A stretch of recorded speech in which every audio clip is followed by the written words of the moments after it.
Hello. Don in London, hello. It's March 6th. I lost sense of the time then. March 6th, 2013. My videos, all about recovery from addiction to either substance or behaviour. My addictive substance, alcohol. So my name is Don and I'm an alcoholic in recovery, one day at a time. And I was equally addicted to people, places and things, trying to be perfect and never so. And I had to find a way to deal with something I could not stop doing on my own. Drinking alcohol, and what went with it, and what I was covering up, and how it helped me, I thought, be more human. When I first started drinking, I thought it helped make me joyful, convivial, part of, included, sleepy, happy, and it suppressed all my feelings of doubt, anger, resentment, hate, you name it, anything which I considered and other people seemed to consider a bad feeling. Alcohol helped to remove it or suppress it. It was never removed, it was always there. So these days, one day at a time, sober seems a better opportunity to live real, absolutely live real, more so than I ever have. But I'm making progress and I'm not perfect. So how does this happen? Well, I'm very lucky. I did ask for help, and I got a bit of professional help to get dried out. And the professionals suggested maybe I needed continuous help, which went against the grain. Indeed, I thought, that's not on. Now I'm not drinking, I know how to control it, I'll be alright. But before I knew where I was back drinking as much again, and still feeling awful that I couldn't stop. So what was this continuous support? Well, it turned out to be a fellowship, and that fellowship is Alcoholics Anonymous. And I'm a fellow in the fellowship of Alcoholics Anonymous. I don't speak for the fellowship, and I certainly don't speak for anybody in it. So if you're in AA, you know full well I don't speak for you. Never can, never will, don't want to. And for those of you who are not in AA, the reason is we speak for ourselves, sharing our experience, strength and hope when we're ready, or not at all. Some people come to AA, say very little, get sober and carry on with life. Sober one day at a time. So it takes all sorts, from all walks of life and from all denominations, sects, politics, organisations, you name it. We're all in this for one reason, to find out how to be sober one day, today. I share the AA preamble, which is on this little card you can't see too well, and then some of my own reflections. There are plenty of AA sources on the internet, so please look and see what you see, but I recommend or suggest to anybody who has a desire to stop drinking, try a fellowship meeting or two, until you can understand that it's okay to be there, and nobody's judging you any worse than anybody else will. So AA, what is it? This is the preamble, shared at every meeting. Alcoholics Anonymous is a fellowship of men and women who share their experience, strength and hope with each other, that they may solve their common problem and help others to recover from alcoholism. Common problem, alcoholism. The only requirement for membership is a desire to stop drinking. And even if you don't have a desire to stop, it's worth a visit or two, because nobody's going to make you do anything, hopefully. There are no dues or fees for AA membership. We are self-supporting through our own contributions, which simply means we cover our rent and tea, coffee, biscuits and a bit of literature by a few pennies in a hat. But if you haven't got any pennies, you don't have to put in.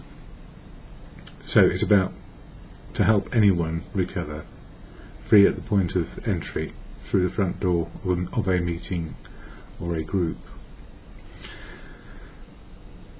Yes, AA is not allied with any sect, denomination, politics, organisation or institution, does not wish to engage in any controversy, neither endorses nor opposes any causes. Our primary purpose is to stay sober and help other alcoholics to achieve sobriety. And one of the things which is important in saying that, you don't have to belong to AA. if you don't want to. It's completely a free choice. So you only may keep it anonymous. Anonymity for me is the sanctuary to find out what is truth, what is love, what is wisdom on a daily basis. And I'm going to talk about that today. So March 6, 2013, March being the third month, I'm talking about the third step of the 12-step program, which is about your higher power. And it's your higher power which counts, not mine, not anyone else's, whatever you choose it to be. So, emotional and spiritual, feelings experienced and right-sized in the moment of now. This is how I see it. My personal view, not yours. You can have your own. Spiritual, for me, is reality, not imagined and not a fantasy. Of course, I have imagination and I have fantasies, or tall stories I tell, because I'm human. And if we all had a campfire, we'd be sitting round it telling stories, wouldn't we? And my imagination can soar in any direction. I feel fortunate. This is me looking at the news this morning. I'm not a boy panda, with only 2 days a year to romance a girl panda. No pressure either way then. Just millions of humans watching to see what happens in those 2 days. In recovery, actually, we have 1 day, today. But we don't have the problem of procreation only happening every 2 days, just 2 days a year. Yeah, what would we do for the rest of the year? I don't know. Anyway, we are geared to love each other, and sometimes we do it from afar. So try not to let, this is me again, try not to let concepts about spiritual block you from exploring what is spiritual and what may be spiritual to you today. There are so many ways to look at the world, and this is about the higher power as well. The reality of what is experienced every day by 7 billion people. So 7 billion people plus are having a spiritual experience and have some understanding of something bigger than them. People with a faith in God, people with faith that human endeavour produces an ever-growing understanding of the world, people with faith in doing the next right thing based on what they know, and people with faith in doing the next right thing based on whatever it is. So many ways to believe in something. I tend to go with an understanding of the higher power being universal truth, love and wisdom, which is developing all around us every day. Without news about 2 pandas, without news about Syria, without news about the stock exchange, and its New York Stock Exchange at its highest point ever, for no particular reason, without news about sobriety and experience strength and hope in recovery, I would not be here to know or understand the news around me today. So I'm very lucky.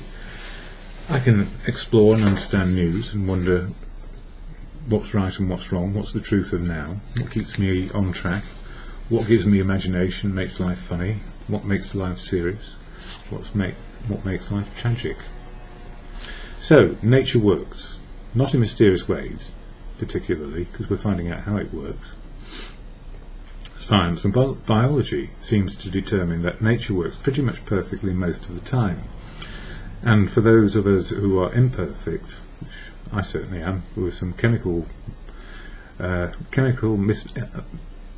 imbalances in what was going through to my head for whatever reason. So I had a bit of a deficit, but I didn't know. Apart from that, I've got 5 fingers, 5 toes, and all the usual accoutrements. So it pretty much works perfectly most of the time, and creation is a progression, and nature adapts everything, including us humans, every single day. So if I lived for 1,000 years and lived in the desert, I would imagine I would get browner and have a darker skin. And if you look at different generations, say in America, South America, Europe, you find that people are getting paler or darker through the generations, and also we're getting mixed up as well, which I feel is a very good thing. But that's just me. So eventually, in about 100,000 years, we'll all come out the same, probably, or we will be genetically engineered to be so. But I don't know that we can get the genetics to deal with addiction, because it is an emotional and spiritual thing. an emotional and spiritual malady. So, creation is a progression and nature and adapts everything, including us humans, every single day. Humans have been changing their physiology and psychology for thousands of years, and adapting and changing generation to generation. For many generations in my family, it seems, alcohol was a key component in survival and being fit for purpose. After all, alcohol was often less harmful than water being drunk back then, so avoiding major diseases in the olden times, like the plague and fever and typhoid. And it made you feel better if you had a cold or the flu. Mind you, a lot of people died of influenza as well, and no amount of drink would have made any help. But in my family, drink was a natural progression. Because some people in my family on my mother's side had to sign the pledge for some reason or other, the pledge of not drinking. So there was something going on. A fondness to blur reality became a common trait learned through time, naturally. Some changes led to destruction rather than creation one day at a time. Actually, I have no argument with my ancestors. They were doing the best they could with what they had, just like today. Changing those traits can happen with help from powers far greater than me, all around me, in reality today. And the biggest power greater than me is experienced through the sharing of truth, love and wisdom in the fellowship. The fellowship combined truth, love and wisdom is what I get in meetings today, or by being in conscious touch with people, either by telephone or social interaction and networking. So, spiritual nurturing in my family, just looking back, a healthy regard for all types of philosophies on my mother's side, and a healthy cynicism for all types of philosophies on my father's side. For decades on my mother's side, much wisdom passed on generation to generation, and on my father's side, he was an orphan with a horrible upbringing and battered by life. He was cynical of religion and God, especially those who beat him at God's command, it seemed, and a war fought with God on his side. He saw the horror and destruction in God's name. And in recovery, this is me and my outlook from both sides. I truly believe there is more power, that there is more power, and a greater power than me, all around us in the moment of now. It is the real power of truth, not a mythology, the power of love and the power of wisdom and learning in the ever-present moment of now. Imperfectly perfect, we make progress one day at a time. Now, in my childhood, the long summer holidays, and I can look back with nostalgia, because that's a good thing, nostalgia. Driven to make camps, driven to make tree houses, driven to dig and make caves, driven to make fire, driven to catch food and cook it on an iron skillet, or failing getting the cooking, used to catch rabbits and stuff. Very tough if you don't put it in some water and an OXO cube, or whatever cube you can get hold of. We get donkey cubes these days apparently.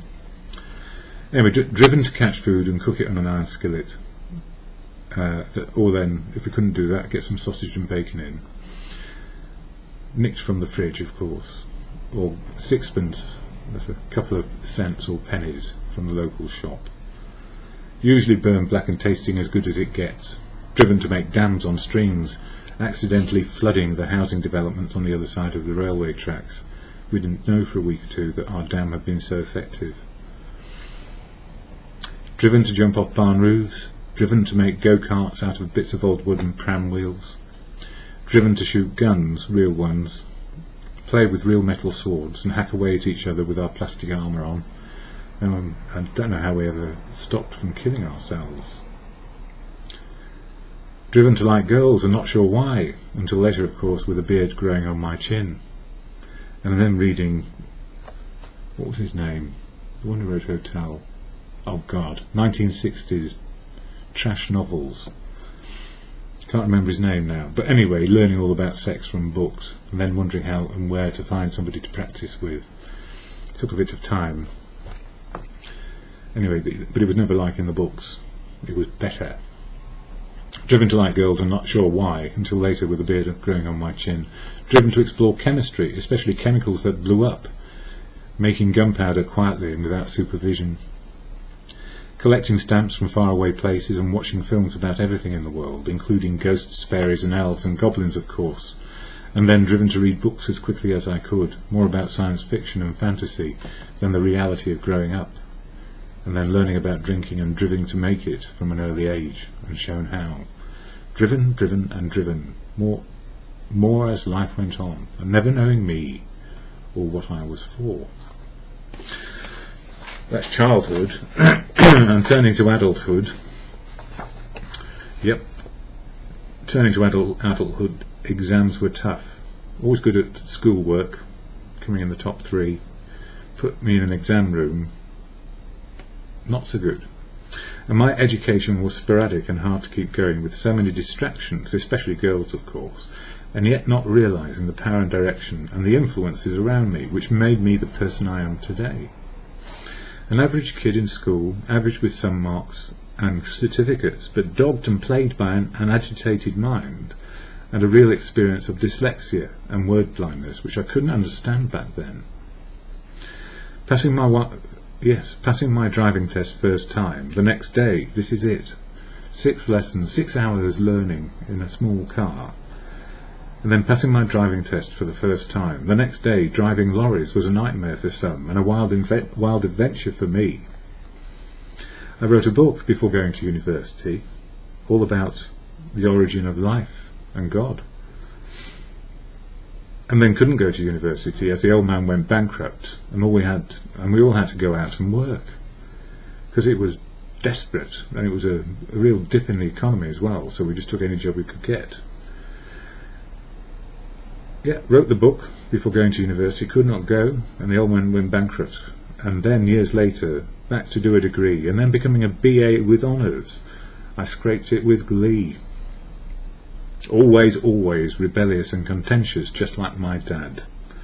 When he broke down, had a nervous breakdown, any feeling of a power greater than me, it vanished for decades, and I was on my own and alone. It was the most horrible feeling, seeing him wither in front of me, and then I withered later. Yeah. Got me in the end, did alcohol. Had to either face up to reality and say to myself, it's okay to be me, and I need to get to find out how to make it happen. I didn't know, and I'd seen my father die of this disease. And I learned I still loved him even though he had lost his power. I loved him because he'd lost his power and he'd become a human being actually, and I didn't even realise that was what I was seeing at the time. The sense of loss of a parent is so great, and he never knew his. It turned out that he had a beautiful parent, if only she had been allowed to keep him. Anyway, for me again, and so with Fellowship of AA, Alcoholics Anonymous, some 30 to 40 years later, out of the wilderness and into a world of inclusion was a shock I found hard to adapt to one day at a time. When I say out of the wilderness, a surrender and acceptance that there were things I just did not know the answers to, and how to live and find the truth. Unconditional love and wisdom growing in harmony just for a day. I never thought fellowship was like that. I thought you had to wear funny hats and have funny handshakes and cavort or something. But it turned out you didn't have to do anything, just be yourself. Or if you didn't know who you were, like me, you could find out who you might be a day at a time, and stop worrying about who we might be, just be. That was fellowship, and when I started to get sober with others, just knew too, to the idea of being included in something bigger than us, common purpose, common ground and common understanding, and a place of sanctuary to start making sense of the world, when the world probably had made no sense at all to this troubled soul, that's me. So although my concepts of the spiritual are straightforward and simple, the ability to cope in the moment of now, and see the truth, love and wisdom as it is today, what else could it be for a man like me? And the answer is for me to keep on learning one day at a time, and hopefully everybody spends enough time to reflect for themselves and their understanding of their emotional and spiritual today. Because you're living it, whether you like it or not, and emotional and spiritual is good, bad and ugly. It is the actual experience of now, reality, prickly and, I don't know, scratchy sometimes, and then sometimes just wonderful. Understanding unconditional love exists in the moment of now is a bit of a shock. How am I feeling this morning? Not so bad. The good news, I can look out and see the world. I can comment on what I see, and I can be included in the day-to-day reality of now. Like everyone, I can be allied with a sect, if I could find a sect which would have me. I am self-supporting through my own efforts over the decades. I don't know if I'll ever be a part of a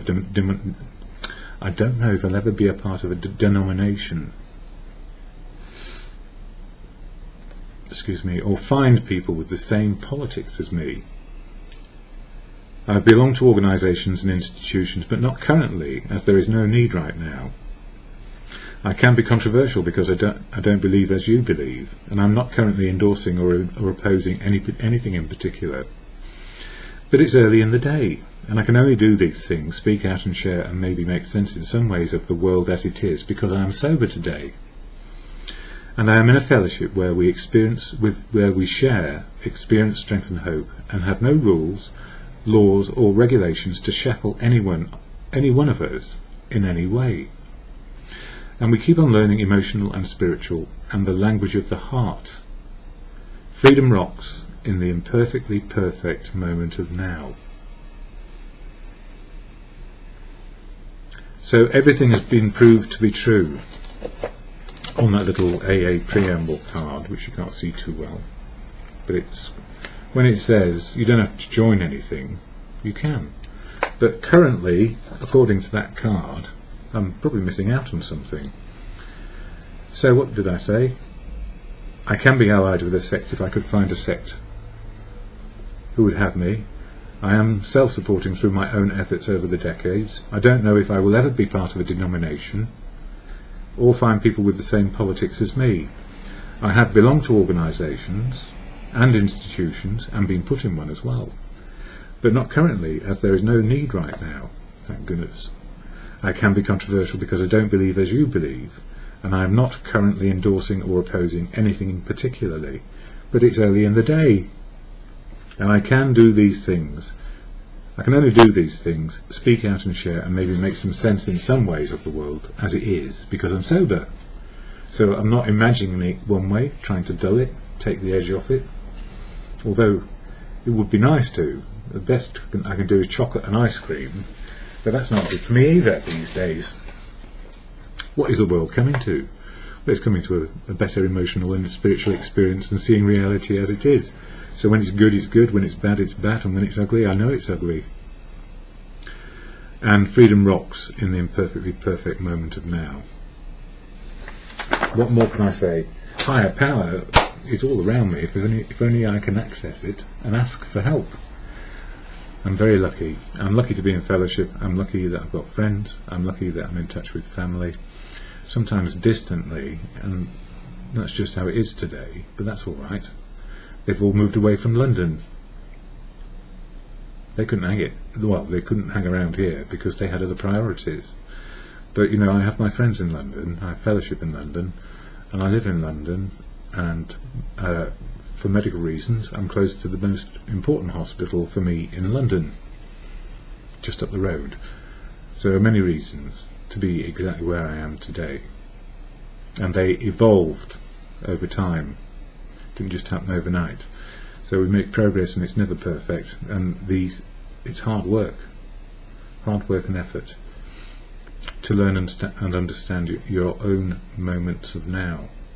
Anyway, the Serenity Prayer, which helps me back to serenity or be restored to sanity.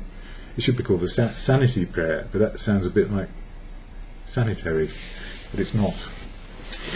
It's about emotional and spiritual sanity and serenity, but it's to serenity. Serenity when everything's going into chaos as well. How can you be serene in chaos? By knowing what you can and cannot do, and the wisdom to know the difference. So the prayer or exhortation to the good of life, or God, or good conscience, or whatever it is you believe in, all good. God, grant me the serenity to accept the things I cannot change, courage to change the things I can, and the wisdom to know the difference is in the moment, hour, in the moment, minute, hour, and just for today.